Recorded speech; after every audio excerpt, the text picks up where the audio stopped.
Bueno, bienvenidos a una nueva clase.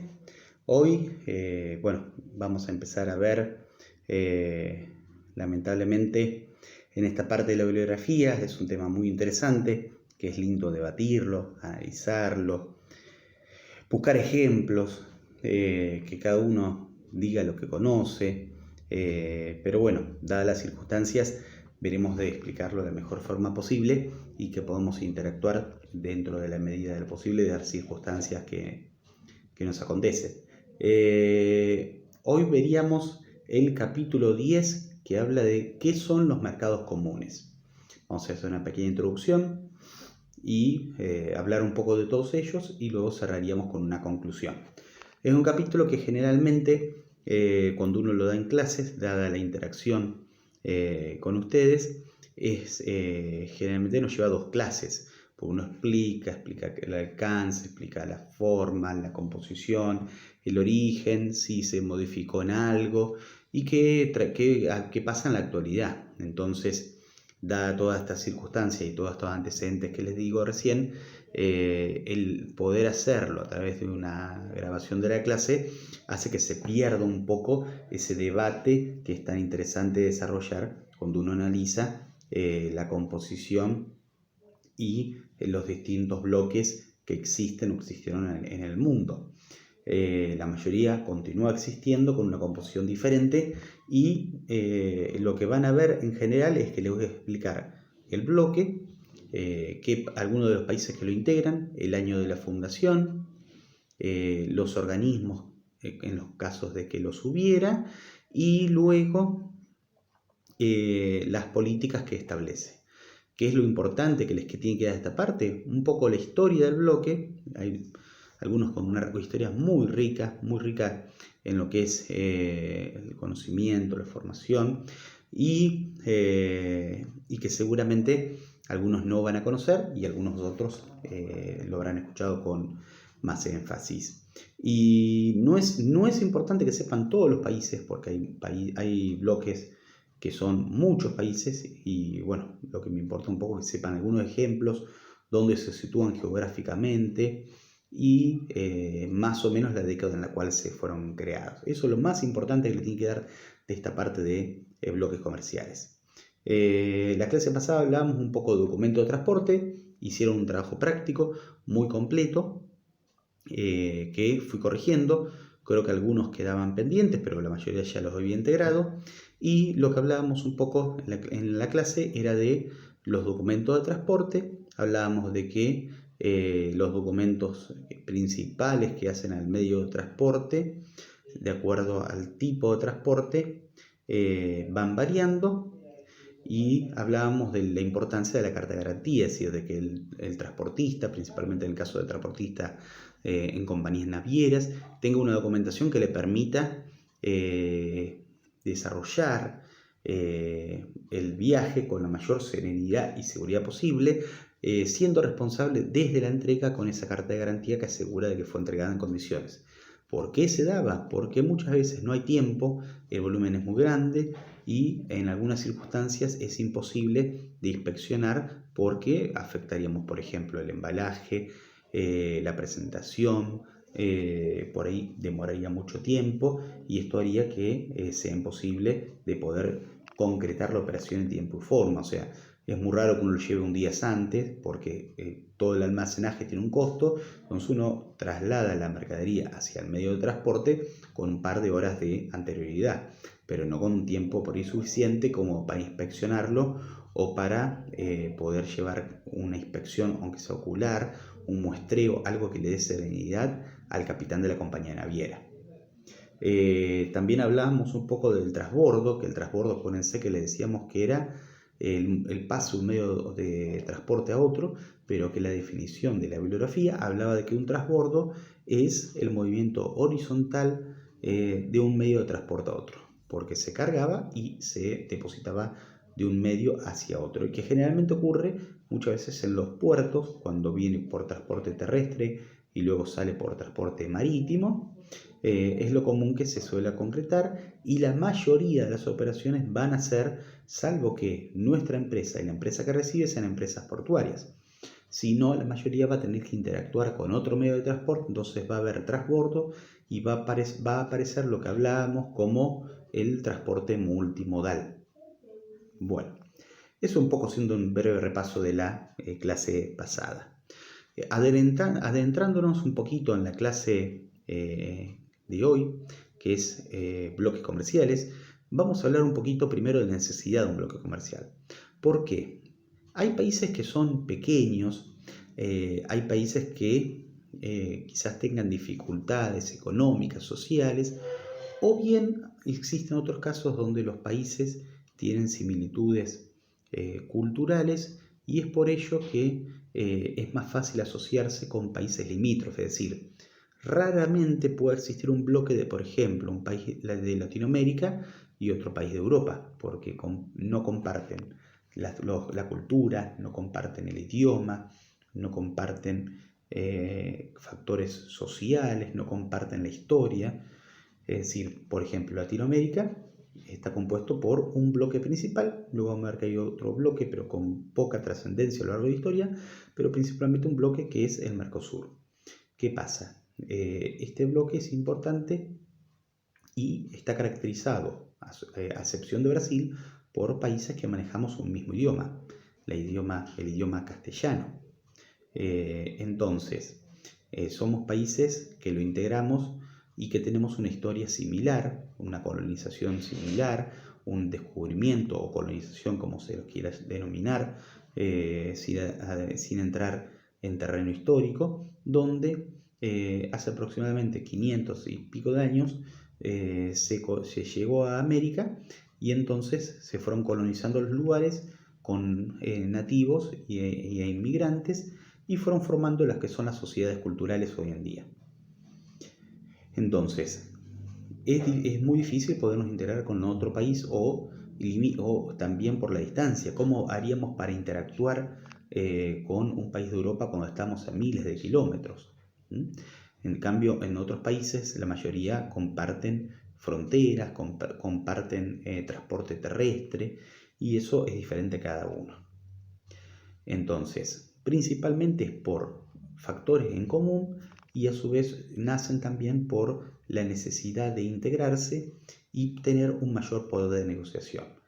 No quiere decir que no haya bloques comerciales de países ricos, sí lo hay, pero generalmente la integración es para buscar un beneficio en conjunto, es decir, cuando dos países o más conforman o deciden conformar un bloque, lo que están queriendo es trabajar en conjunto, codo a codo, y tratar de tener beneficios comunes. Mal podría formarse un bloque para uno solo tener beneficios, que después vamos a ver un ejemplo donde se ve una gran asimetría entre los países que lo conforman. Bueno, es un poquito la introducción y para que ustedes entiendan el concepto con el cual nacen los bloques comerciales. Hay tres tipos de bloques o categorización de bloques. El primero es la zona de libre comercio. La zona de libre comercio es cuando se acuerda eliminar algunas barreras. Es decir, decidimos eliminar, por ejemplo, ir eliminando las barreras internas. Es como un paso de inicio. ¿Es necesario que todos empiecen por esta etapa? No, muchos han empezado por la etapa de máxima integración, pero depende probablemente del contexto y del tipo de países y de las asimetrías que tengan entre sí. Si avanzamos de la zona de libre comercio, vamos a pasar a lo que se llama un mercado común, como por ejemplo el Mercosur, que van a eliminar los aranceles internos, ya se eliminan, y van a establecer un arancel externo común, es decir, cualquier país o bloque que no conforme el Mercosur va a tener el mismo arancel en cualquier comercialización de los países miembros. Y por último, cuando ya queremos avanzar aún más, llegamos a lo que se llama unión aduanera, que es la máxima forma de integración y que sería el caso de la Unión Europea o la Comunidad Económica Europea. Entonces, la Unión Europea es el máximo grado de integración porque además de eliminar los aranceles externos, internos, perdón, tener un arancel externo común. También establecen políticas similares, ayudas internas a países que se ven afectados, que lo vamos a ver algún ejemplo. Y también lo más importante es que en este tipo de integración se establece una integración tan importante que desarrollan una única moneda, como fue el lanzamiento y la continuidad del lanzamiento del euro. Entonces, haciendo un breve repaso hasta ahora, hablamos de los conceptos, hablamos de las formas de integración, donde empezamos en una zona de libre comercio, luego un mercado común y luego una unión aduanera en esa escala de integración. Vamos a ver en esta clase 8 tipos de bloques comerciales. El primer bloque es el que hablábamos recién, la Comunidad Económica Europea o la Unión Europea. Tiene orígenes donde se remontan a tratados, principalmente en la década del 50, donde algunos países formaban lo que se llamaba la Comunidad Económica del Acero o la Comunidad Económica del Acero y del Carbón. Así se llamó en la década del 50 lo que hoy es la Unión Europea. ¿Cuándo se conformó? Se conformó en el año 1993. O sea, el 50 tiene antecedentes hasta llegar al año 1993, donde lo conforman los países hasta la actualidad, a excepción de un país que está por salir y que hablábamos un poquito en las primeras clases, que es a través del Brexit, la salida de Inglaterra o de Reino Unido, como se lo denomine, de la Unión Europea. Por eso Brexit, quiere decir que Gran Bretaña sale de la Unión Europea, exit de salida. Entonces, ¿qué vemos como antecedente y qué vemos como importante? Que en este proceso se desarrolla un origen, se establece la integración y en el año 93 lo conforman los países que son actualmente, que la Unión Europea decidió salir el año pasado, pero todavía forma parte en lo que es la formalidad de tratados. Pero ya tiene decidido la salida y tendría que finalizar en diciembre de este año, aunque con la circunstancia de la pandemia mundial es difícil de que se pueda concretar. También es muy importante conocer que se establecieron principalmente políticas del tipo agrícola. Uno piensa en Europa, piensa en la arquitectura, en el turismo, pero la principal política es la de política agrícola, políticas de integración y conformar órganos como son, por ejemplo, el Parlamento o la Asamblea Administrativa y otros órganos importantes que hacen el Parlamento, no quiero olvidarme, sería como lo que hoy conforman la Cámara de Senadores y de Diputados a nivel nacional, y en este caso representantes de los países participan en un Parlamento Europeo. Después tiene distintos órganos administrativos y de asamblea y representantes de cada país. Y la principal política, como les decía, es la ambiental y la política agrícola. Eso es lo que le tiene que dar de la Unión Europea. El segundo bloque, que es uno de los bloques más contradictorios, un poco en lo que es el concepto de bloque, es el NAFTA. El NAFTA es una sigla inglesa que luego se modificó y se llamó Tratado de Libre Comercio de América del Norte. Fue creado en el año 1990, entre el 92 y 94, que lo conforman y lo conformaron, no cambiaron los miembros en este caso, Canadá, Estados Unidos y México. Obviamente, esto es un bloque donde se eliminan los aranceles en forma progresiva, en forma interna.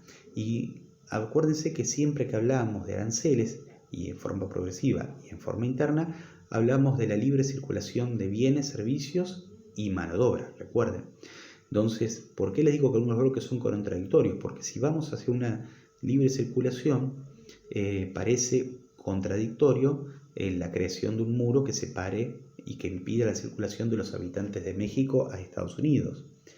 Es por ello que es un bloque de los más discutidos y donde hay una gran asimetría, porque México, obviamente, en lo que es el desarrollo económico, está por debajo de Estados Unidos y por ende es difícil de que puedan trabajar a la par. Sí tiene una mano de obra muy calificada y donde las principales automotrices por costo se instalaron muchas en México, y por eso un poco los antecedentes de este conflicto diplomático entre ambos países. Como les decía, se conformó en el año 1994 con el concepto de integración y desarrollo principalmente en el área automotriz, pero con pocos resultados a la vista en la actualidad. Entonces vimos la Unión Europea o Comunidad Económica Europea, hablamos del NAFTA o Tratado de Libre Comercio de América del Norte, y ahora vamos a ver dos bloques que fueron como parte del inicio de lo que es el Mercosur, que fueron el ALALC y el ALADI, Asociación Latinoamericana de Libre Comercio. ALALC nació con tratados bilaterales entre Argentina, Uruguay, Brasil, Uruguay, y se fueron sumando tratados que fueron lo que hoy es las bases para el Mercosur. Un bloque donde se trataba de establecer una integración y tratar de apuntar a un proceso de integración de toda Latinoamérica más grande de lo que hoy es el Mercosur, pero no tuvo éxito, se le cambió el concepto, entonces en vez de Asociación Latinoamericana de Libre Comercio se cambió su denominación del bloque por Asociación Latinoamericana de Integración, pero tampoco tuvo el resultado esperado y por eso es un bloque que prácticamente tendió a desaparecer para dar paso al siguiente bloque, que es el Mercosur. El Mercosur tiene sus antecedentes en los años 80 por el Tratado de Foz de Iguazú, tratados entre Argentina y Brasil y Argentina, Uruguay y a su vez con otros países, tratados con Chile, que fueron pasos para la creación del Tratado de Asunción en el año 1991, donde se creó el Mercosur. El Mercosur en su momento lo integraban, que es fácil de recordar en este caso, Argentina, Uruguay, Brasil y Paraguay. Eran 4 los países fundadores.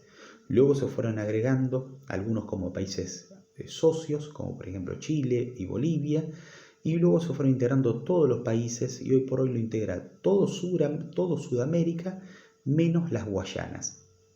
Entonces podemos ver Argentina,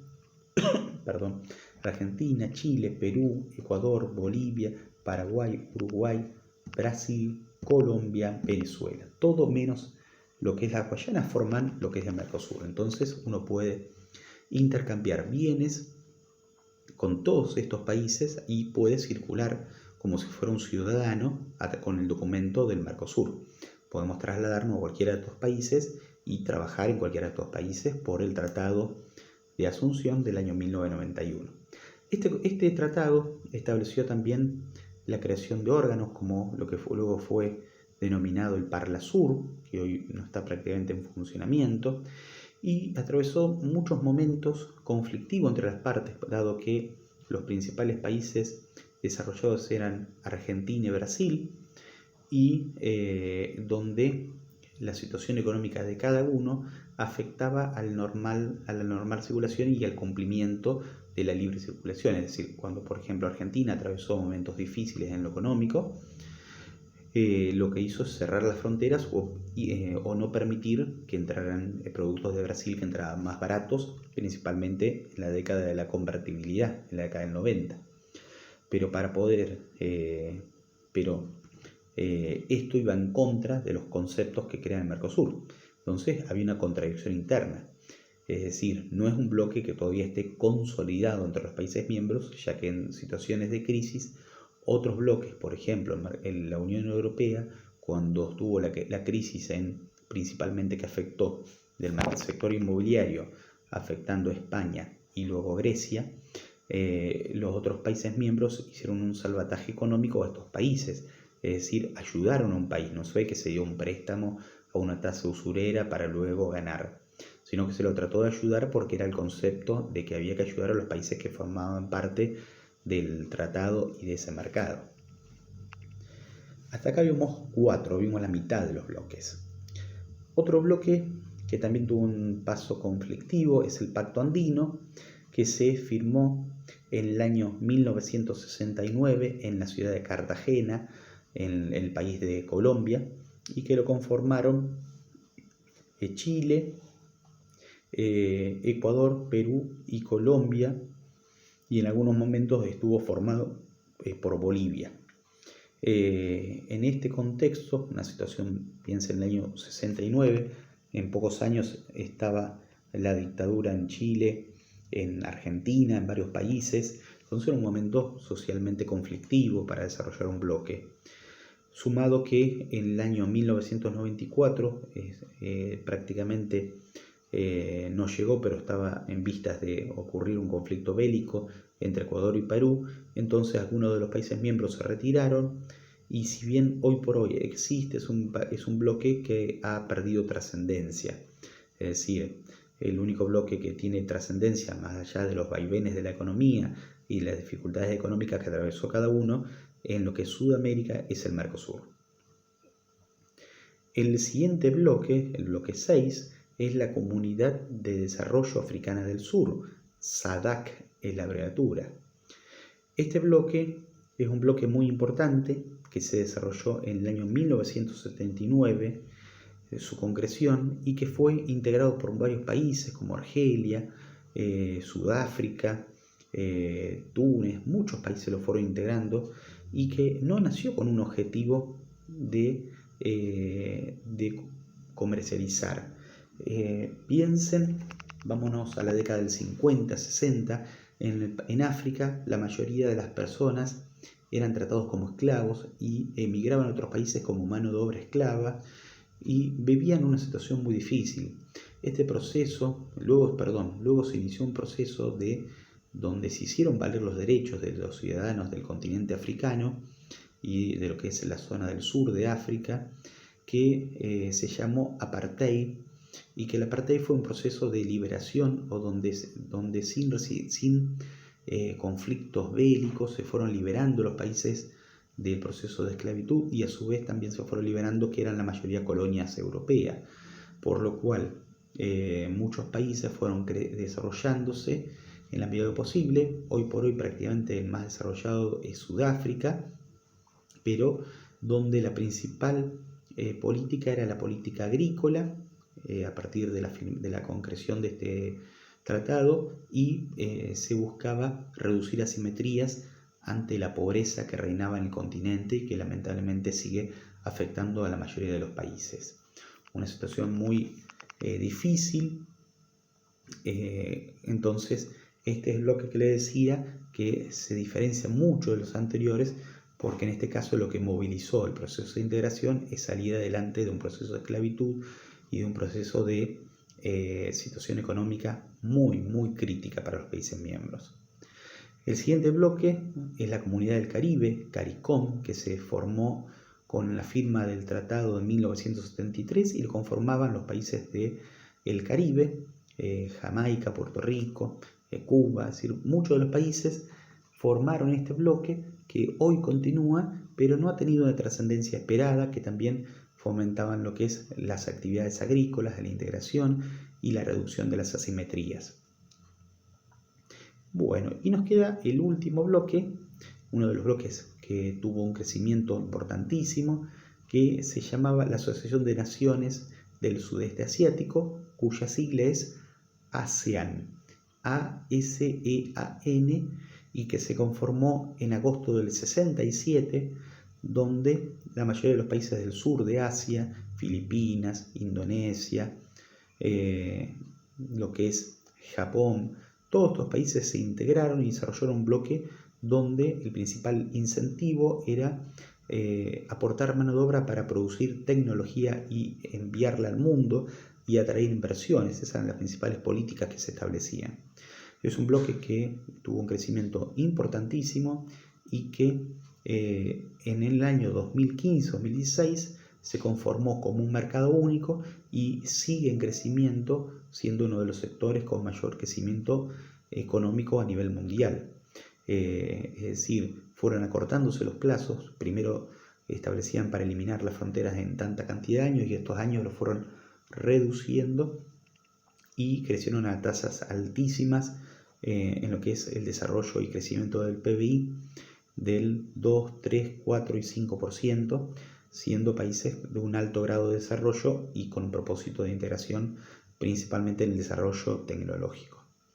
Como conclusión de este capítulo, y haciendo un pequeño marco de cierre, es que hay países muy distintos y que una integración verdadera se desarrolla cuando el concepto para el cual fue creado es un concepto genuino, en el cual los países se integran y que principalmente buscan potenciar lo mejor que tiene cada uno.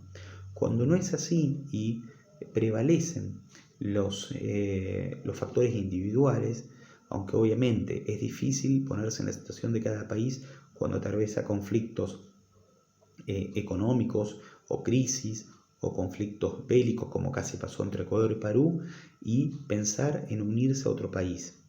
Pero los países que realmente lo han hecho, que son principalmente el ejemplo, la Unión Europea y la Comunidad Asiática, demuestran que este proceso sí puede llevarse y que trae como beneficios globales para los países que lo conforman. Bueno, espero que no se hayan aburrido, que les haya gustado la clase del día de hoy. Y bueno, como siempre les digo, quedo abierto a cualquier consulta o pregunta o interrogante. Por favor, envíenme, que no tengo ningún problema en ver o volver a dar algún tema. Que tengan buenas noches, muchas gracias.